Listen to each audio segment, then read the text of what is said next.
వాళ్ళ జీవితాన్ని కోల్పోయినరు, పెద్ద పెద్ద ఉద్యోగాలు మీడియాలో కోల్పోయినరు, జర్నలిస్టుల సంక్షేమం కోసం పోరాటాలు చేసి ఆ స్వభావం సంఘానికి ఉంది కనుక 65 ఏళ్లుగా ఆనాడు ఉమ్మడి రాష్ట్రంలో కావచ్చు, ఇవాళ తెలంగాణ రాష్ట్రంలో కావచ్చు, ఏకైక సంఘంగా వర్తిస్తున్నటువంటి విషయాన్ని మీరు మర్చిపోద్దని నేను కోరుతున్నాను. దయచేసి మీ అచ్చపేట చర్చ ఉండొచ్చు, మీ మైండ్ లో కనిపిస్తుండొచ్చు, అది మర్చిపోండి. వాళ్ళు లేకుండా చేయాల్సిన బాధ్యత అంటే మీ పనితీరు, మీ స్వభావము, మీ కష్టపడే తత్వం మీద ఆధారపడి ఉంటుంది. కానీ మన సంఘం పెద్దలు కదా అని చెప్పి వాళ్ళు రావాలంటే ఎవరు కూడా ఇక్కడ ఏ సంస్థలో రారు, ఏ ఆపరేషన్ అది ఉండదు. మనం పని చేసి వాళ్ళకు మన సేవలు అందించి రాత్రి మూడు కృషి చేస్తే ఇవాళ రాష్ట్రంలో 33 జిల్లాల్లో వేలాది మంది జర్నలిస్టులు, ఎంతమంది అంటే భారతదేశంలో ఏ జర్నలిస్టుల సంఘాలు అన్ని రాష్ట్రాల్లో ఉన్నాయి, 29 రాష్ట్రాల్లో జర్నలిస్ట్ సంఘాలు ఉన్నా ఇవాళ కేవలం తెలంగాణ రాష్ట్ర వర్కింగ్ జర్నలిస్టుల సంఘానికి అత్యధిక జర్నలిస్టులకు ప్రాతినిధ్యం వహిస్తూ భారతదేశంలో అగ్రగామిగా నిలబడింది తెలంగాణ రాష్ట్ర వర్కింగ్ జర్నలిస్టుల సంఘం. అది చాలా గర్వంగా చెప్పుకోవాలి, మీరు చాలా ఎగరేసి చెప్పాలి. మన సంఘానికి ఉన్నది ఏదో దుకాణం, తెలంగాణ ఉద్యమం పేరు మీద వచ్చిన దుకాణం కాదు, ప్రభుత్వాలు ఉండగానే షెడ్యూల్ పడే దుకాణం మనది కాదు. అది ఫస్ట్ మేము గుర్తించుకోవాలి. కనుక ఇంకొక మిత్రులు మాట్లాడుతూ మనకు ఈ ఫెసిలిటీస్ వచ్చినాయి చెప్పి ఇలాగా మాట్లాడినా నేను విన్నాను. కానీ గుర్తుంచుకోవాలి మిత్రమా, మనం ఎప్పుడు ఏ పార్టీకి ఏ ప్రభుత్వానికి మన సంఘం అనుబంధం కాదు. జర్నలిస్టుల జీవితాలకు మాత్రమే బంధం కలిగి ఉంది మన సంఘం.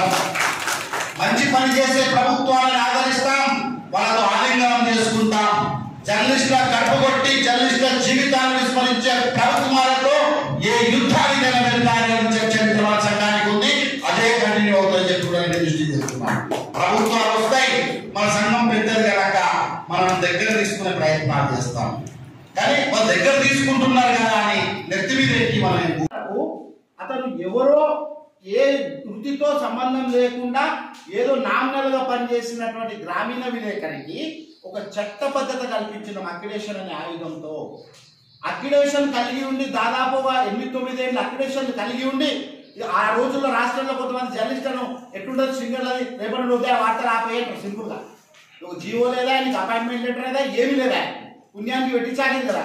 మన ఊర్లో పనిచేసే వాళ్ళు చెప్తారు రేపటి పంటరాగా పని చేయమన్నట్టు. అట్లాంటి వాతావరణం ఉంటే మనం కోర్టులో కొట్లాడి కుత్బుల్లాపూర్లో ఆంధ్రభూమిలో పనిచేస్తున్నటువంటి ఎల్లారెడ్డి అనే ఒక గ్రామీణ విలేకరితో మనం కేసు వేయించడం లేబర్ కోర్టులో, యాజమాన్యానికి నోటీసులు పంపించినాం, అతనికి మెడలు వంచి ఆర్థికంగా లాభం చేసినాం. అక్రిడేషన్ ప్రూఫ్తో అతను జర్నలిస్ట్ అని మనం ప్రూఫ్ చేస్తున్నాం.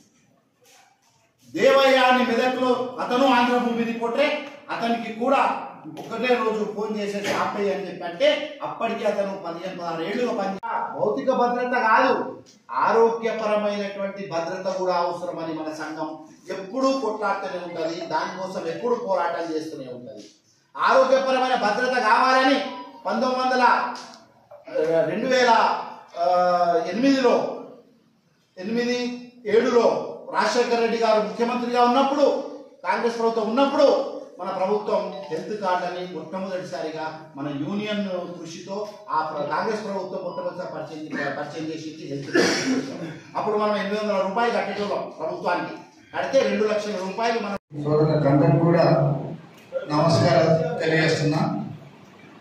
వాస్తవంగా సుదర్శన్ రెడ్డి స్టేజ్ ఎక్కిన తర్వాత బాధపడుతున్నాడు. యాక్చువల్గా 10 సార్లు నాగరికర్నూలు జిల్లాలో 4 నియోజకవర్గాలు ఉన్నాయి. 4 నియోజకవర్గాలు కల్వకుర్తి బ్రహ్మాండం ఉంది. ఆ తర్వాత కొల్లాపూర్ రాజువారి ఎలక్ట్రానిక్ బ్రహ్మాండం ఆ ప్రాసెస్ ఏమంటే మీకు సహకరిస్తాం.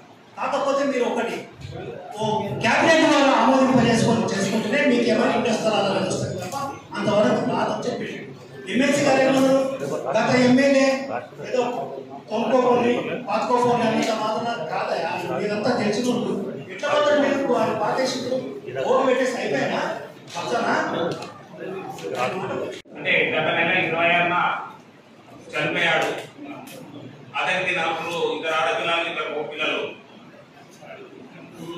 గత 2016 నుంచి ఇప్పటి వరకు విలేకరుగా పనిచేస్తున్నాడు వివిధ పత్రికల్లో. మరి మన 5 నుంచి ఆ కుటుంబానికి కొంత మేర